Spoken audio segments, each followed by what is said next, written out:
Charlie and the Chocolate Factory by Roald Dahl, Chapter 24. Chapter 24. Veruca in the Nut Room. Mr. Wonka rushed on down the corridor. The nut room, it said on the next door as they came to it. "All right," said Mr. Wonka, "stop here for a moment and catch your breath and take a peek through the glass panel of this door. But don't go in. Whatever you do, don't go in the nut room. If you go in, you'll disturb the squirrels." Everyone crowded around the door. "Oh, look, Grandpa, look!" cried Charlie. "Squirrels!" shouted Baruch Assault. "Crikey!" said Mike TV. It was an amazing sight. 100 squirrels were seated upon high stools around a large table. On the table there were mounds and mounds of walnuts, and the squirrels were all working away like mad, shelling the walnuts at a tremendous speed. "These squirrels are specially trained for getting the nuts out of walnuts," Mr. Wonka explained. "Why use squirrels?" Mike TV asked. "Why not use Oompa Loompas?" "Because," said Mr. Wonka, "Oompa Loompas can't get walnuts out of a walnut shell in one piece. They always break them in two.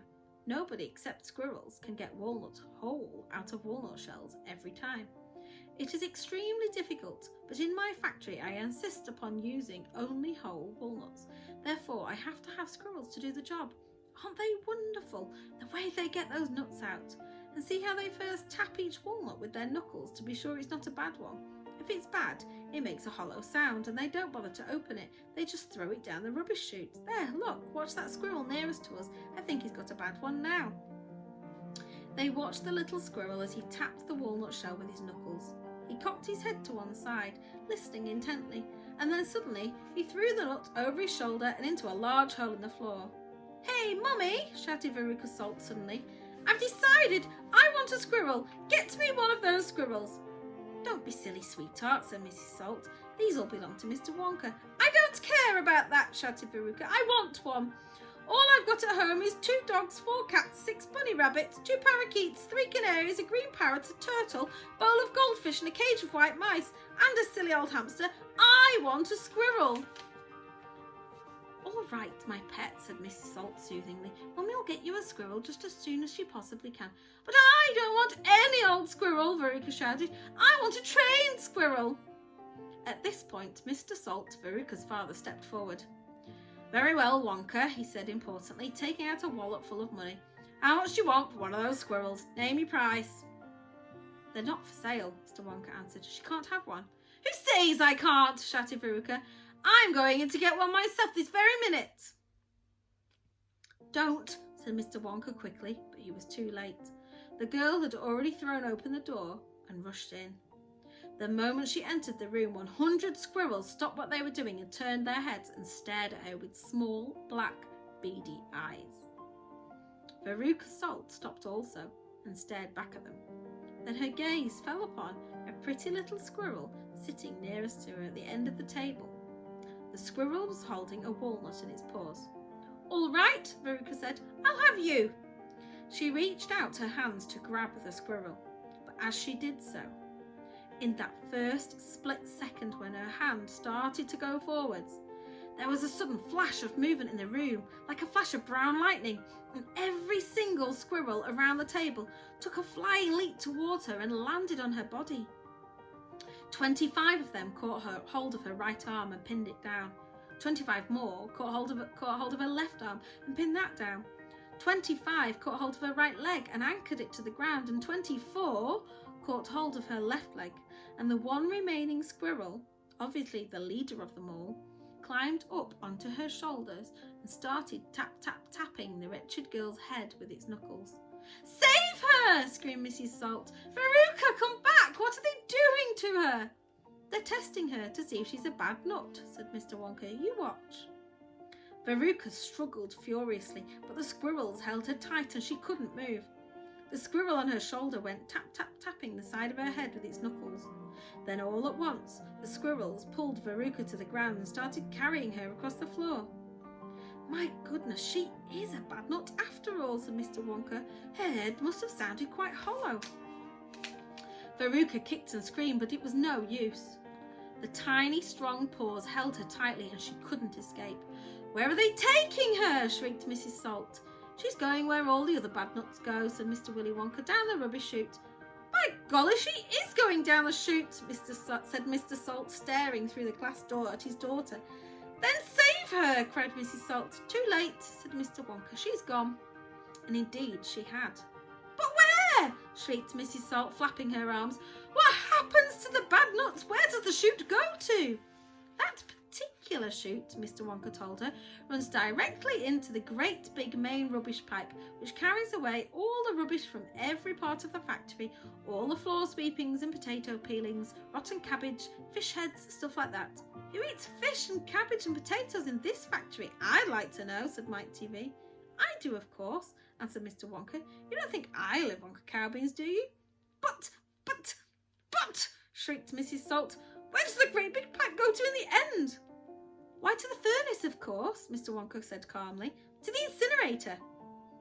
Mrs. Salt opened her huge red mouth and started to scream. Ah! Don't worry, said Mr. Wonka. There's always a chance. They've decided not to light it yet. A chance! yelled Mrs. Salt. My darling Veruca, she'll be sizzled like a sausage. Quite right, my dear, said Mr. Salt. Now, see here, Mr. Wonka, he added, I think you've just gone a shade too far this time. I do indeed. My daughter may be a bit of a frump. I don't mind admitting it, but that doesn't mean you can roast her to a crisp.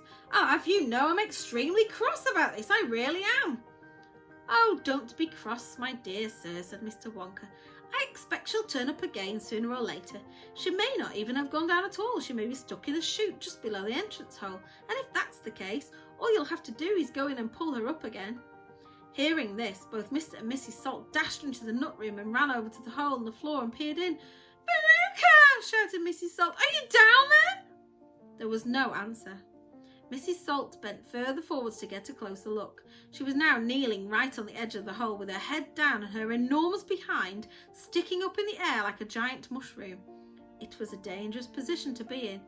She needed only one tiny little push, one gentle little nudge in the right place, and that is exactly what the squirrels gave her. Over she toppled into the hole head first, screeching like a parrot. Good gracious me, said Mr. Salt as he watched his fat wife go tumbling down the hole. What utter rubbish there's going to be today. He saw her disappearing into the darkness. What's it like down there, Angina? He called out. He leaned further forward. Squirrel rushed up behind him. Help! He shouted, but he was already toppling forwards and down the chute he went, just as his wife had done before him and his daughter. Oh dear, cried Charlie, who was watching with the others through the door. What on earth's going to happen to them now? I expect someone will catch them at the bottom of the chute, said Mr. Wonka. But what about the great fiery incinerator? Asked Charlie. They only light it every other day, said Mr. Wonka. Perhaps this is one of the days when they let it go out. You never know, they might be lucky. Shh, said Grandpa Joe. Listen, here comes another song. From far away down the corridor came the beating of drums. Then the singing began. Baruch Assault, sang the little Oompa Loompas. Baruch Assault, the little brute, has just gone down the rubbish chute, and as we very rightly thought that in a case like this we ought to see the thing completely through, we've polished off her parents too. Down goes Veruca, down the drain, and here perhaps we should explain that she will meet, as she descends, a rather different set of friends to those that she has left behind. These won't be nearly so refined. A fish head, for example, cut this morning from a halibut. Hello, good morning, how do you do? How nice to meet you, how are you? And then a little further down, a mass of others gather round. A bacon rind and rancid lard, a loaf of bread gone stale and hard, a steak that nobody could chew, an oyster from an oyster stew, some liverwurst so old and grey one smelled it from a mile away, a rotten nut, a reeky pear, a thing the cat left on the stair, and lots of other things as well, each with a rather horrid smell. These are Veruca's newfound friends that she will meet as she descends, and this is the price she has to pay for going so very far astray. But now, my dears, we think you might be wondering, is it really right that every single bit of blame and all the scolding and the shame should fall upon Baruch Assault? Is she the only one at fault? For though she's spoiled and dreadfully so, a girl can't spoil herself, you know. Who spoiled her then? Ah, who, indeed? Who pandered to her every need? Who turned her into such a brat? Who are the culprits? Who did that? Alas, you needn't look so far to find out who the sinners are. They are, and this is very sad, a loving parents, mum and dad, and that is why we're glad they fell into the rubbish chute as well. Night night, see you tomorrow.